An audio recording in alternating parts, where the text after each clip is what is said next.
এক লোক তার বউকে এসএমএস করছিল, কিন্তু ভুলবশত সেই মেসেজটি চলে গেল এক বিধবা মহিলার কাছে।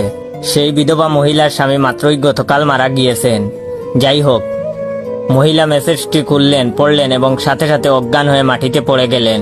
কি লেখা ছিল সেই মেসেজে, যে কারণে মহিলাটি অজ্ঞান হয়ে গেল? মেসেজে লেখা ছিল যে, আমার প্রিয় বউ, আমি ঠিকঠাক মতোই পৌঁছেছি। আমি জানি তুমি আমার কাছ থেকে মেসেজ আশা করনি। এখানেও আজকাল মোবাইল ফোন এসে পড়েছে।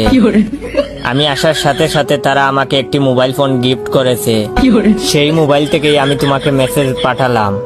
তুমি জেনে আরো খুশি হবে যে তারা সবাই এখন তোমার জন্য অপেক্ষা করছে। আশা করা যায় কাল পরশুর মধ্যেই তুমিও চলে আসবে। আশা করি তোমার যাত্রাও হবে আমার মতো সুখের।